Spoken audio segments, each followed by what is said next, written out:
Hello, good evening, and welcome once again. My name is Fumilayo Fatubeo, and this is Travel Talk with Fumi. On this program, we talk about everything that has to do with travel, from trying to obtain your visa to building your travel itinerary, your destination, anything that has to do with travel, basically. And we encourage you to do it on your own, so that you can get it right the first time you try. This is on our 103.5 FM. So today I'm going to be talking about a question that I've had more than a number of people ask me. I've had a lot of people ask me, and I was actually waiting. It's about the US visa appointment, and I was actually waiting because they switched from the portal they used for years, at least since I've been traveling to the US. I've been using the portal, but then I think they switched August 16, and now there's a new website, and I think it's getting to a lot of people because nobody can seem to get anything right on that portal. So the migration is taking forever. The new portal they're using, it used to be ceac.us.gov, but now they are using usvisaappt.com now. And then apart from the fact that they switched website or they moved to another portal, they stopped using the courier service they were using. It used to be DHL. It's always been DHL I've known, but now they use something called OIS, and I don't know. I'm not sure OIS knows what they're doing yet. I don't know. I don't think they know the number of people that that travel to the US, the people that are still aspiring to travel to the US, because they don't seem to be on top of the game at all. So, and I'm sure a lot of people that have been sending me messages have been panicking, saying, I'm trying to get on the new portal. My migration has not been done, or some first-time travelers, people that have never been out of the home country or never been in the US, don't even have a profile. They try to create a profile. Everything is different now. So before, it used to be like, okay, you can just go and pay for your visa fee in the GT Bank. So that changed as well. It used to be Guaranteed Trust Bank, but now it's First Bank. And at Guaranteed Trust Bank, we just pay Naira. They advise us on the exchange rate for the day, but now it's First Bank, and you don't even pay Naira. So if you have a First Bank account, then you can do First Bank to First Bank, which is good. But if you do not, and you're trying to use another bank card, then it will have to be a domiciliary account, or you probably buy dollars and make a deposit in the account. For a visitor's visa, which is what I'm focusing on today, is $185. It has always been $185. 2 years ago when I renewed my visa, $185 then was $68,700, and now 2 years after is $333,000. The US didn't increase their visa fee, it's the exchange rate. So yeah, you can make payment through First Bank. So before, you could just go to GT Bank, make payments, then you start filling your DS-160 form. Once you get that reference number, then you can go and schedule an appointment to get a date. But now it's all different. You need to go and register on the website that I talked about earlier, which is the usvisaappt.com. So once you register on there, and then you say that you need to make payments, before that, you need to go and fill out your DS-160 form. Once you have completed the form, you fill it out, you have the reference number, then you go on the usvisaappt.com to fill out the information required of you. You just follow the prompts, it just shows that register or schedule an appointment. Then it starts taking you, and it asks you if you've been to the US before, and then it can ask you if you made payment on the old portal. Some people like me, I made payments on the old portal since May, so I'm stuck with the GT reference number, which they are still trying to correct for me, and they really haven't done that. And after a year after you pay, the receipt or the visa fee runs out if you have not used it to schedule an appointment date. So yes, May is just around the corner, so meaning I have limited time, but I'm still waiting there for them to migrate me on the website. There is lots of glitch. So if you find yourself in this kind of situation, I would say don't panic. They're working on it, a lot of people, because if you're panicking, I see a lot of people saying, oh, the thing is not working, maybe I should just go and create another profile. Guess what? If you create another profile and then they do your migration for you, that means you would have had a duplicate, and then you'll be stuck for much longer because it will keep showing you duplicate applicants and you won't be able to move forward. And if you're one that you have never been to the United States and you need to create the profile yourself, that's fine. By all means you can do that, but then your GT receipt number might not be accepted because, like I said, they're still doing the migration. Sometimes it's taking forever. So what you need to do is just be patient. They will get around to it. I've raised a lot of tickets. I know a lot of people that it's frustrating. You raise tickets and nothing is happening. You reach out to them, the support team, you email, you chat, you talk to them on the phone, and they appear to be on top of the game. They tell you that everything will be fine, or they're sorting it. They will resolve your issue in a matter of minutes, and then 2 weeks after, you're still struggling with the same thing. So yes, I know how frustrating it can be, and that's the irony of thing. Not shading the United States, but when I see a lot of people that say, oh, Nigeria is not working, nothing is working here, trust me, if this website migration had been something that was done by Nigerian government and we are having all these hiccups, I know that my fellow Nigerians would have torn the Nigerian government apart. I would say, in a sinner climb, it can never happen, only in Nigeria. If you go to somewhere that the system works, it happens everywhere. It just shows you that this country that you're looking to run to is not that perfect country that you think it is. Everybody has their struggles. It's just that they only have a more organized system that works for them. The structure is more organized and it works for them. So it's not like, look, they have been trying to migrate to a new website since August. For me, let me tell you, so I've been going to the United States since 2008. So that shows you how many US visa I've had. A US visa is valid for 2 years. They just started the one for 5 years a couple of years ago. And for me, the website keeps saying that they can't even find my data at all.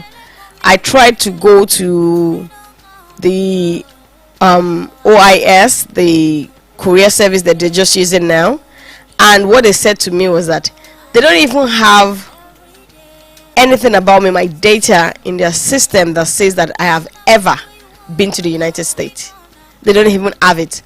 And for me, so the day I went there, I had my old passport and the most recent passport. My old passport had 2 expired US visa on it, and the new one that I'm using now had 1 expired or almost expired US visa in it. So I'm like, okay, I'm just standing in front of you without even looking back at all. I have 3 US visas with me, like consecutive years, there's no break. That means visas I've had for the last 6 years. And they are saying that, and these are not the only passport I've used in the last years.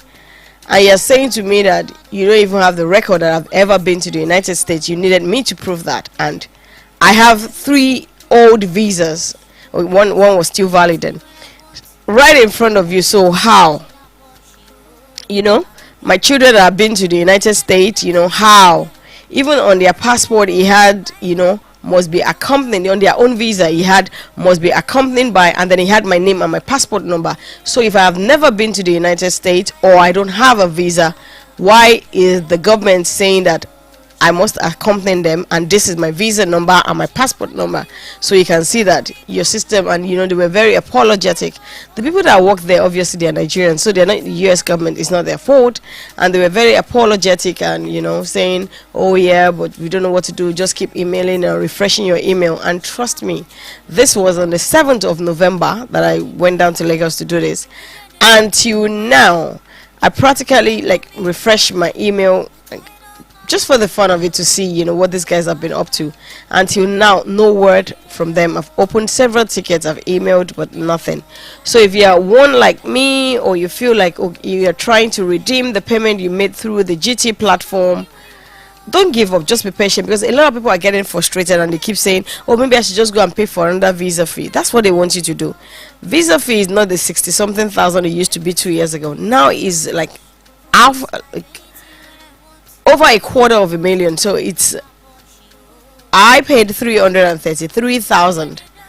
So you can just imagine, if you are paying that kind of money, and then you're saying that, oh, you are not getting dates. Okay, another thing I noticed on the new platform is that if you are one that ordinarily you qualify for an interview waiver. And what is an interview waiver?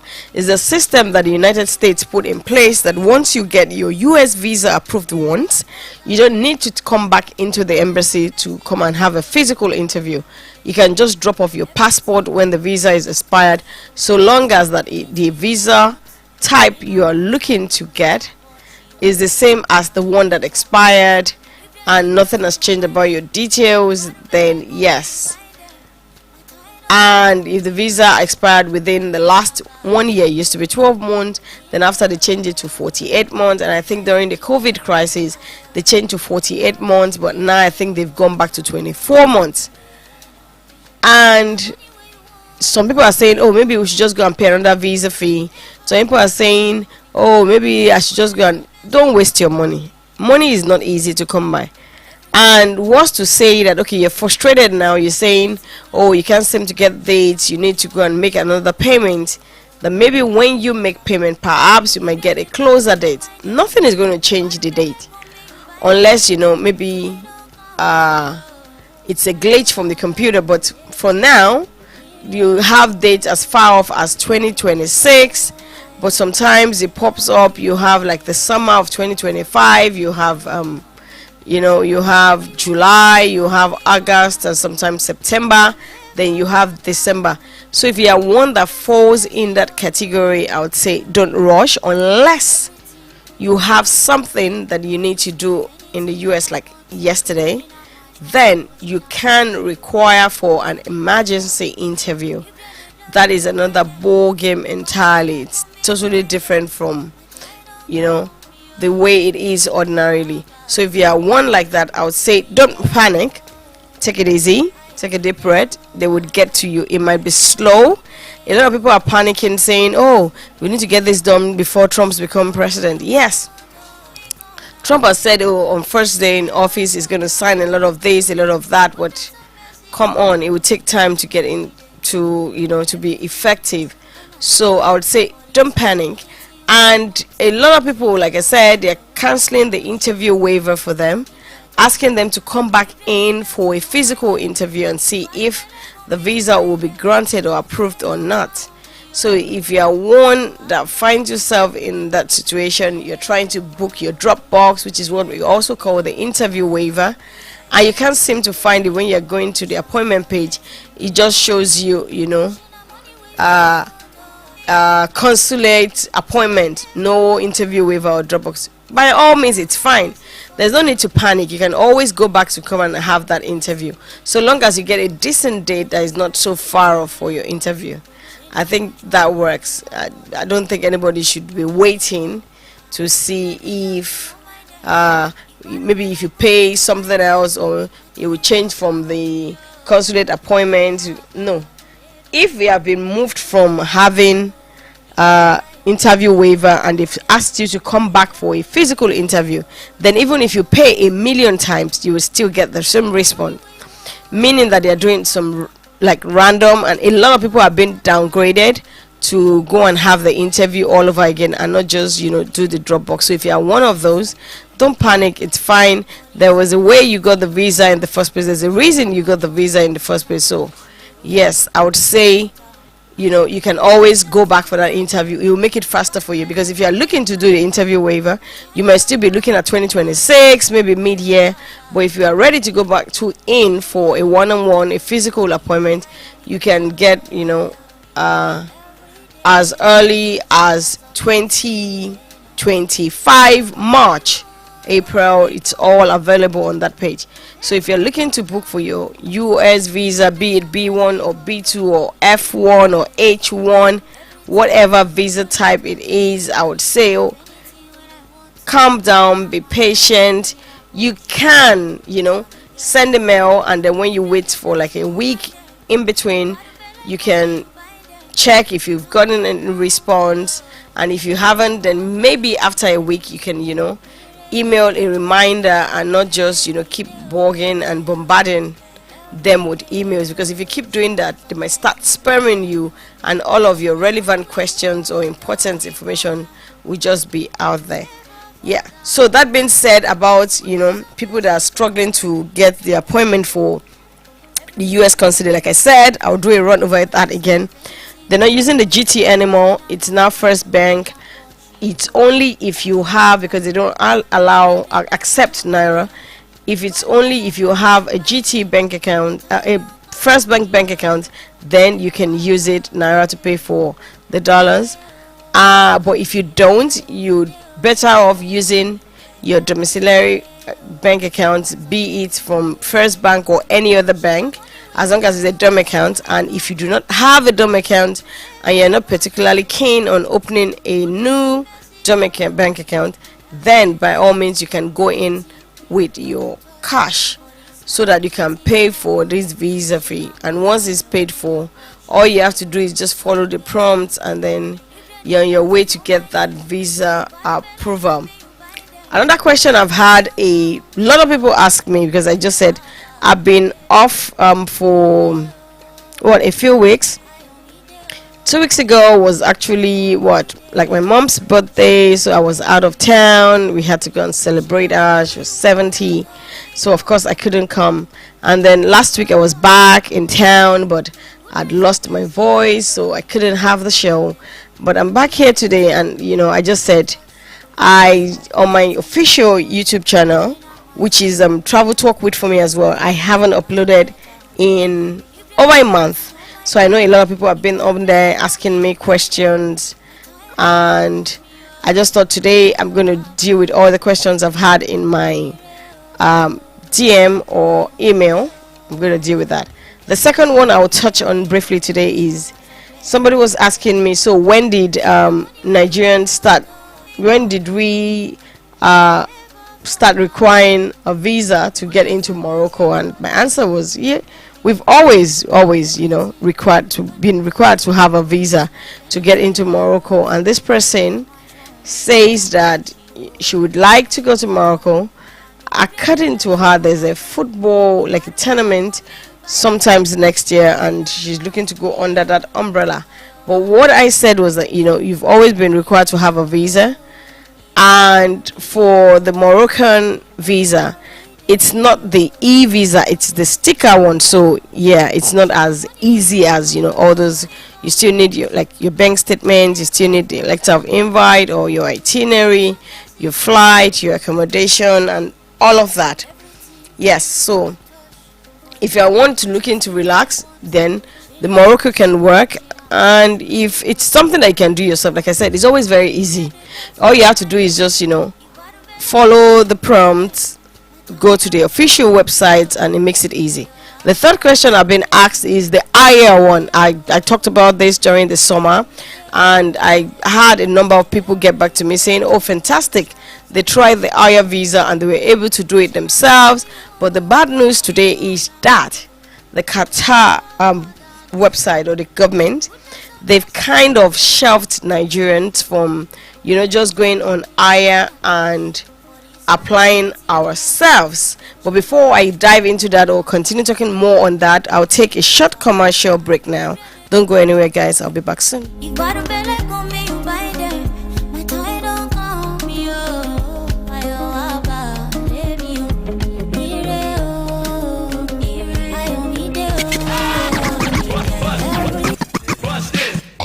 103.5 FM. gbogbo onínáwó pátá tó fi mọ́ gbogbo aláṣẹ chicken tẹ́ fẹ́ lò bó ti wù kó pọ̀ tó DMGs ni a máa bọ̀ ẹ má wulẹ̀ làágùn jìnnà mọ́ DMG frozen foods ni a máa bọ̀. Oh yes, whatever occasion it is, chieftaincy ceremony, housewarming, naming, birthday party or whatever occasion it is, DMG frozen foods has got your back for whatever number of chickens you may desire. All caterers worry less as DMG is there for you to take care of your chicken supplies, be it whole chicken or in pieces. Damages will cut, will pack, and deliver to wherever you want it. Ajẹ́pẹ́tẹ́ bá ti ń ronú náwó ẹ ṣá máa ronú damages fún irúfẹ́ iye chicken tẹ́ bá ń fẹ́ bó ti wù kó pọ̀ tó kò sí wàhálà kankan. Ẹ kàn sí Damages frozen foods lẹ́ni ní plot 2 block F number 6 Olúbàdàn avenue Olúyọ̀lé estate lẹ́bàá Fumac pharmacy Ìbàdàn tàbí lẹ́ka àwọn tó wà ní off new garage Akala expressway lẹ́bàá Anchor mall kátó-déré Akari junction Ìbàdàn. Fún àlàyé lẹ́kùnrẹ́rẹ́ ẹ pè 09062864238 tàbí 09062968870. Think party chickens, think JMG. Merry Christmas. Jingle bells, jingle all the way. Your darling station, Honor 103.5 FM, desires to be a part of this year's Christmas celebrations with your school. Proprietors, principals of public and private schools, be part of this honorable season offer to showcase your school program and activities live at Honor 103.5 FM. Your students have the opportunity to send Christmas wishes to their loved ones on radio daily. That's not all. Your school Christmas party will be held on Honor 103.5 FM. So what are you waiting for? Call Tokwe now on 081 6184 2577 or call Anu on 081 6154 3524. Honor 103.5 FM. We love Christmas parties. Ho, ho, ho. This year, your school Christmas party must be heard. Honor 103.5 FM. Your integrity station. Ho, ho, ho. Merry Christmas. On the 103.5 FM. Thank you for staying tuned. You're still on to Travel Talk with Fumi on Honor 103.5 FM.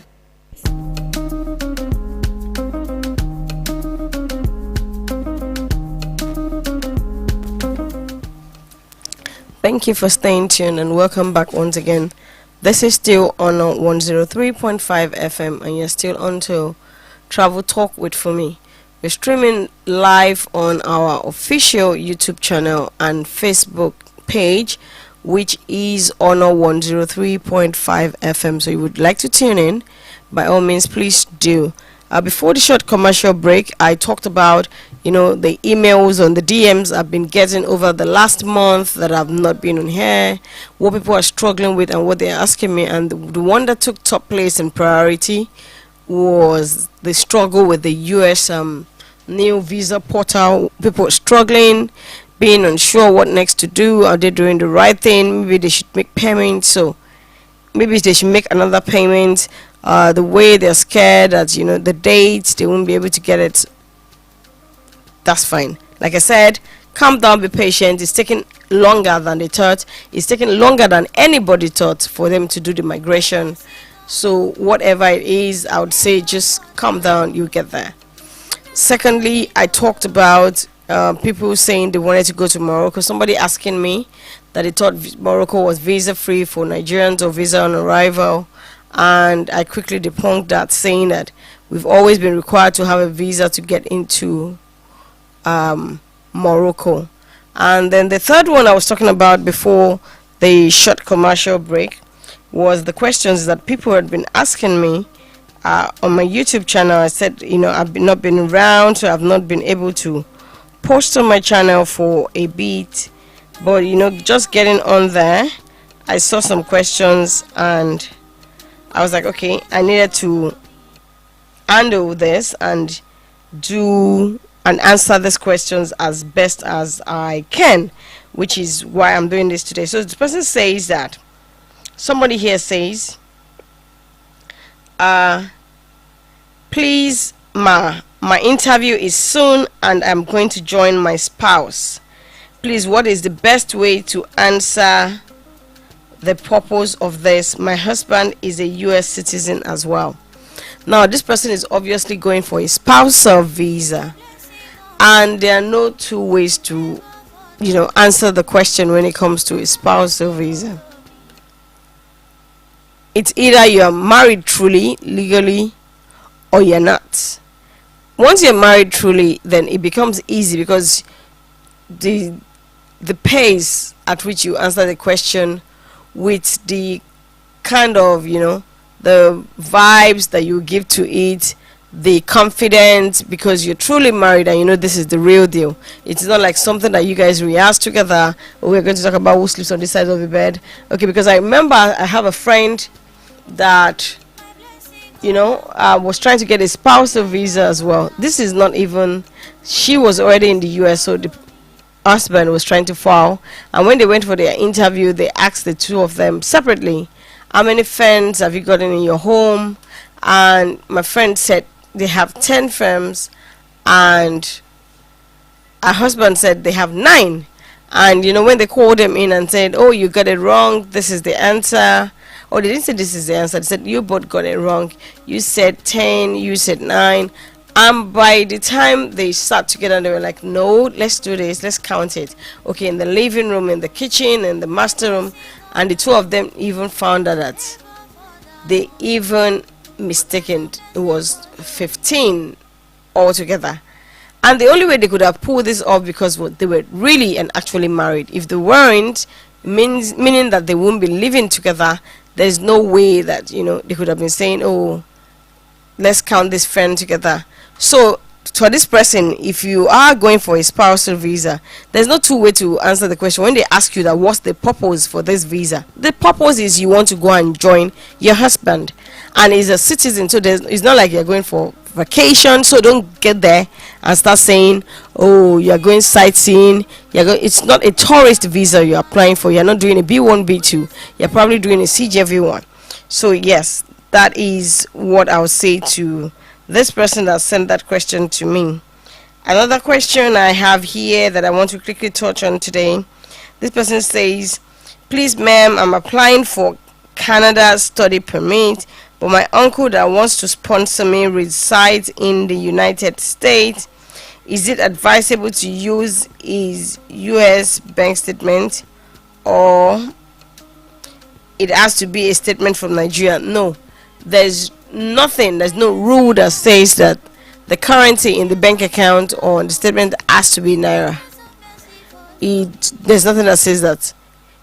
In fact, the currency would be better in another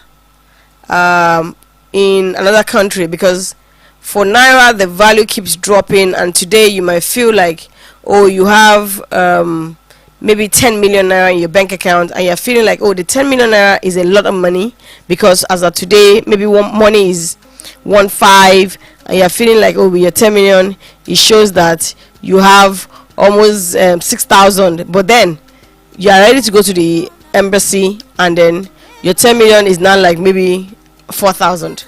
So if you have it in a foreign currency, then I would say it's better, so as long as it's an account that you have access to, and if it's a sponsor, this person is backing it up saying, oh, I'm this person's sponsor, and the bank has written on behalf of that person saying the person has access to these funds, then it's fine.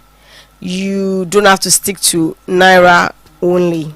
So I hope I've answered that. Let me see, I'm trying to see what my next question was. So this person says, I was denied in 2009 even though I was having some money sitting in my savings account. I had to use my salary account in 2013. The same thing happened to me. My bank needed my authorization to clear any statement with British High Commission. They charged like 5k then. Was invited to the embassy to interview before getting the visa. Okay, the person says lovely video, much love. So yes, if you have money sitting in your bank account, so like we've talked about this on this program before, the simple bank statement mistakes that people make. So yes, because you have like a 10,000 dollars sitting in your bank account doesn't mean that you have that the money is yours. It depends on the transaction you have in that account. If you just have the money sitting in the account, the beginning opening statement maybe like 2-3 weeks ago was a like $10,000, and then you close it after like 4 months, 5 months, and you still have the same thing or more. It doesn't look realistic, so you might get a response like your account doesn't have enough funds, insufficient funds, because it shows that it's doctored, that you can't even touch the money. That's even if you have access to that. So yes, I would say that if you have money sitting in your bank account, it doesn't necessarily mean that you have value for the money right there, or you have the money for you to be able to spend. And a lot of people make that mistake. So if you have, I have a video on that bank statement mistakes people make, so you can check that as well. Okay, so somebody says that, does the embassy ask bank how much is in your account, or is it that they only ask if the account belongs to you or not? So we don't know what the embassies might ask the bank. What I know, what has happened to me personally, is that the embassy reached out to CBN, and CBN sent someone to my bank, and what they did was that, okay, usually typically embassies ask for 6 months bank statement, but CBN asked for a 1-year bank statement. They asked for my mandate card to be sure that it was my passport, it was the same as what I have on my travel document, which is my passport, the passport photograph. And then they asked for the mandate card to check out my signature as with that on my passport, and that was it. So I don't think they have the right to say, oh, what's this person's balance. What they want to know is, okay, this account, did you issue this statement? Because some people doctor their statements. I don't know why people do that, for the love of me, but so I know that some people do. So did you actually issue this statement? So if you had doctored it, the response would have been no, because they didn't issue the statement.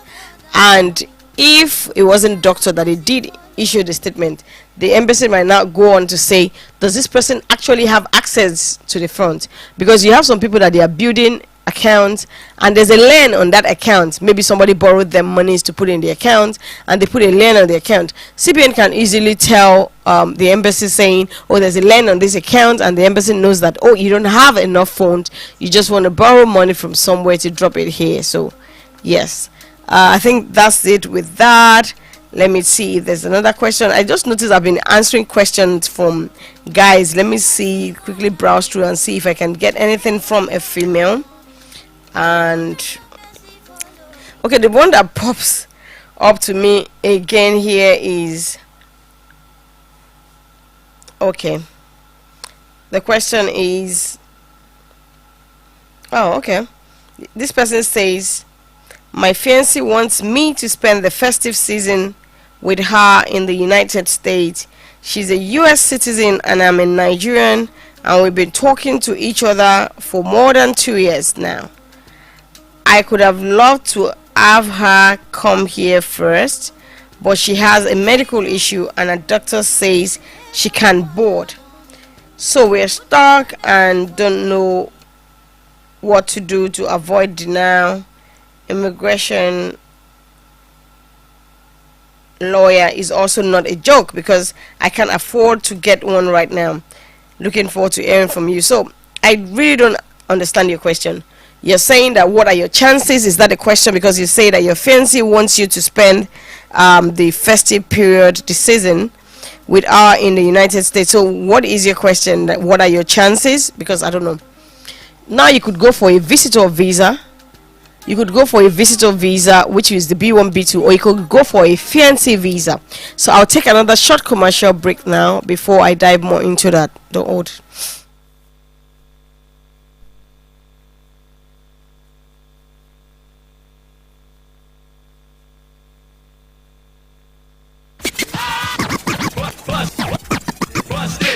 on a 103.5 FM.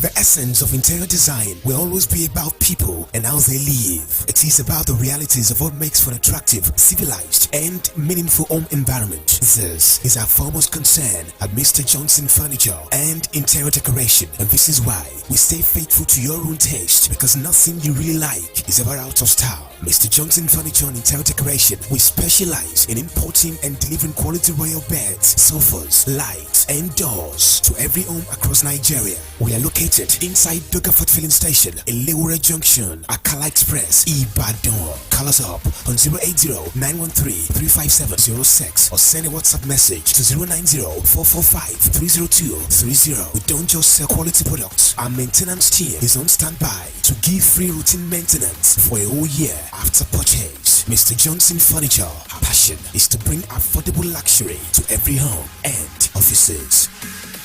Merry Christmas. Jingle bells, jingle all the way. Your darling station, Honor 103.5 FM, desires to be a part of this year's Christmas celebrations with your school. Proprietors, principals of public and private schools, be part of this honorable season offer to showcase your school program and activities live at Honor 103.5 FM. Your students have the opportunity to send Christmas wishes to their loved ones on radio daily. That's not all. Your school Christmas party will be held on Honor 103.5 FM. So what are you waiting for? Call Tokwe now on 081-6184-2577 or call Anu on 081-6154-3524. Honor 103.5 FM. We love Christmas parties. This year, your school Christmas party must be heard. Honor 103.5 FM, your integrity station. Merry Christmas! On a 103.5 FM. Thank you for staying tuned. You're still on to Travel Talk with Fumi on Honor 103.5 FM. Legendary beats.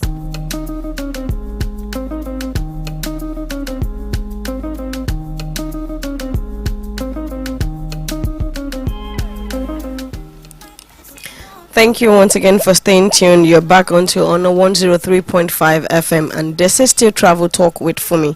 So before the short commercial break, I was just answering some questions because I've been off air for a couple of weeks now, and I'm just answering questions that have been asked in my DM, email, WhatsApp. So the question I was answering was somebody asking me that, they have a fiancé in the United States. They are desirous of spending the upcoming festive season with this person. Number one, if it's going to be the United States, like you said, I would hate to burst your bubble, but that cannot happen again. There's no way you'd get an interview before the embassy closes for the year, and then you get your approval, because even when you get your approval, your passport doesn't come out in like 3 to 5 days the way it used to. Now it takes like 2-3 weeks before you even get it. And guess what? Today is the 10th.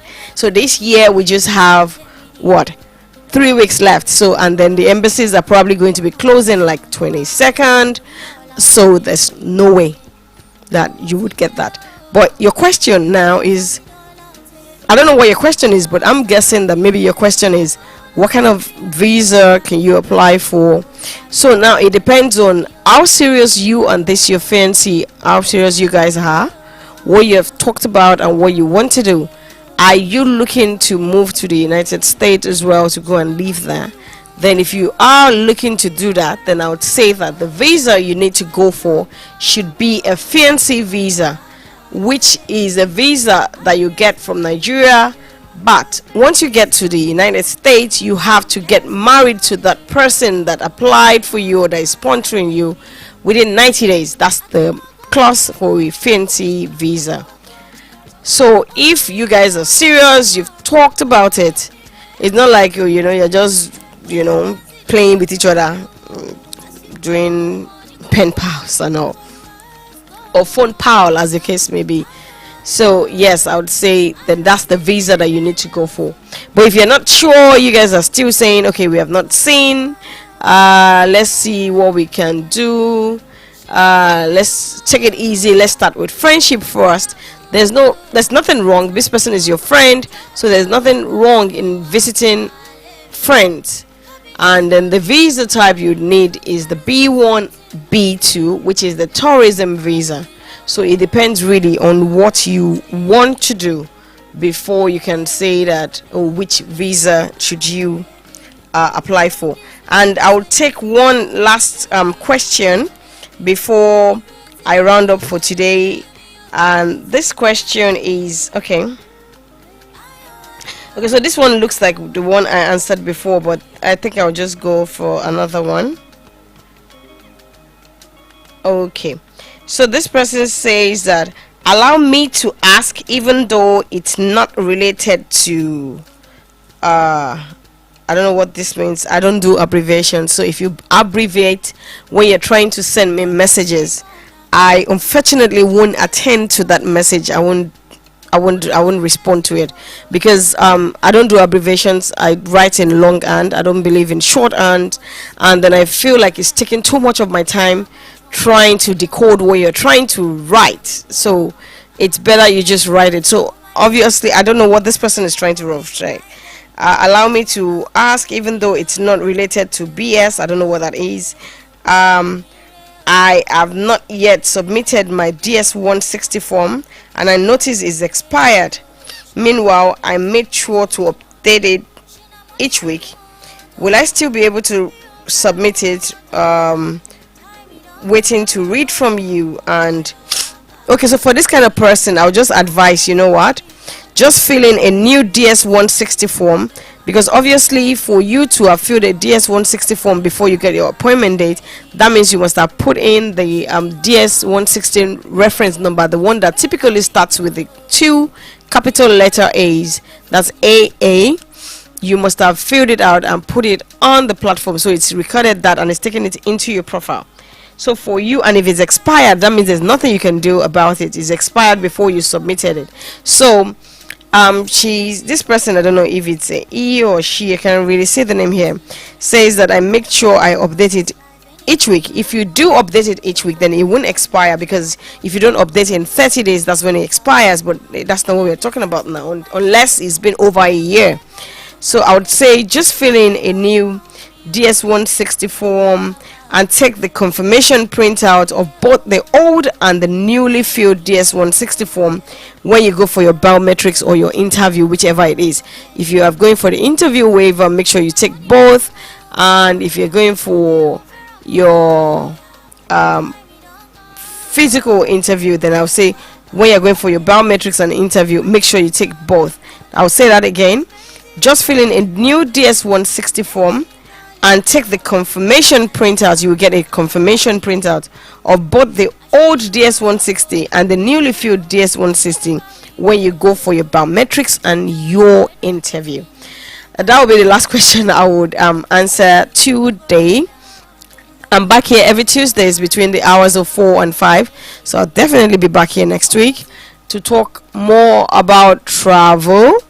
You can find me on my official Instagram page or YouTube channel. It's called Travel Talk With For Me. I've got lots of videos there. I talk about travel, answer your question, and then of course you can follow us directly on the official YouTube and Facebook channel of the station, which is Honor 103.5 FM. If you leave me a message there or you comment on any of my videos, I'll be sure to answer your questions. I'll be back here next week, same time. Till then, I would say bye bye and have a good week ahead. Bye.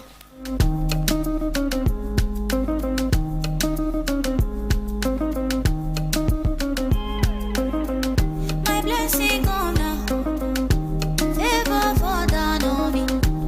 Goodness and mercy follow me every day. Everything when I touch for this life, anything when I want. She not my oh, she not Porsche, oh. Now me get out. If they're the dirty, no mind them. If I don't